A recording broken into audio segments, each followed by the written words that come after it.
Sa baboyang walang amoy, hindi po natin maiwasan na gumamit ng natural feeds. Ito po ang Feed Pro.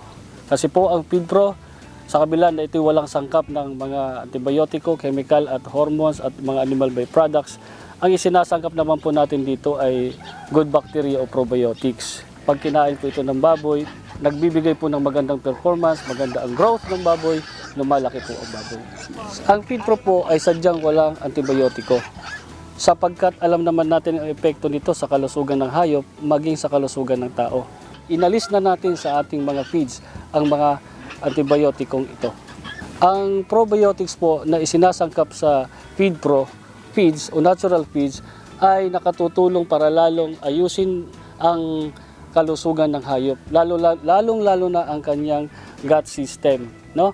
Dahil pag meron pong probiotic, mini-maintain nito ang kaayusan ng pagtutunaw, ang pag-distribute dito sa buong katawan, yung tinatawag natin una, digestion, absorption, at saka assimilation. Lahat po ng tatlong prosesong ito ay ginagampanan ng ating natural na feeds sa pamamagitan ng pagtulong ng mga probiotics. Sa Feed Pro po o natural feeds, meron tayong mga stages na sinasabi. Meron tayong winner stage at meron tayong pre-starter, meron tayong starter, may grower, at saka may finisher.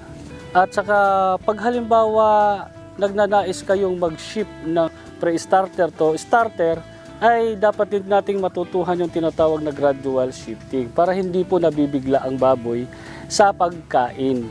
Halimbawa, sa unang araw ay pwede po natin gawin yung 75% sa pre-starter, 25% sa starter.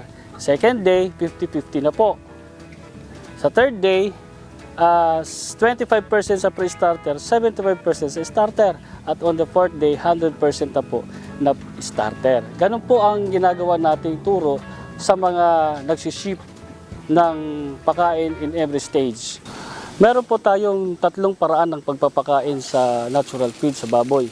Meron po tayong tinatawag na dry feeding, wet feeding, at saka liquid feeding. Ngayon, talakayan natin ang dry at saka wet. Sa dry feeding, pakakainin nyo lang po ang baboy ng feeds natin na as in dry, no? Ihahagis natin doon, ibibigay natin sa baboy sa loob ng kulungan. Yun po ang pamamaraan natin. Ang sumunod pong sistema ay yung babasain lang natin ang feeds. Pwede pong ganun ang pamamaraan. Pero meron po kaming most recommended na pamamaraan. Ito po yung tinatawag na liquid feeding. Ang liquid feeding po kasi ay mas mahusay kaysa dalawang paraang unang aking nabanggit. No? Ang liquid feeding ay pag nilusaw ito, na ferment overnight, kinabukasan pinakain sa baboy, maganda epekto sa baboy. Bakit? Sapagkat pag kinain ng baboy, mabilis po itong i-digest. Dahil pre-digested na po ito. So, walang kahirap-hirap ang tiyan para i-digest yung pagkain na fermented. And then, with the aid of the probiotics within the feeds, matutulungan po ito agad na ayusin ang kanyang microflora system o gut system at para mabilis po ang maging absorption ng mga nutrients sa katawan. At pag na-absorb na po ang mga nutrients sa katawan, magiging bahagi na po ito. Itong tatawag sa process na assimilation. At ang baboy sa ganung paraan, mabilis po lumaki. Sa paggawa po ng fermented feeds ay madali lang po. Tulad halimbawa ng kumuha ka ng pagkain na Feed Pro, halimbawa starter, kung 1 kilo yon, ibabad mo sa tubig na 3 litro o higit pa o 4 na litro. Pagkatapos, nasa loob siya ng timba, i-ferment mo siya overnight.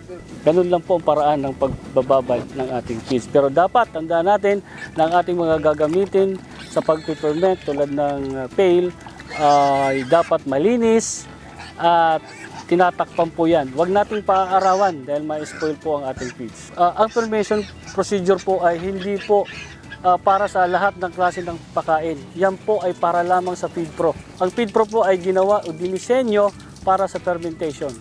Ang Feed Pro po ay patuloy na magtuturo sa lahat ng interesadong matuto sa natural farming. This is the right business for you.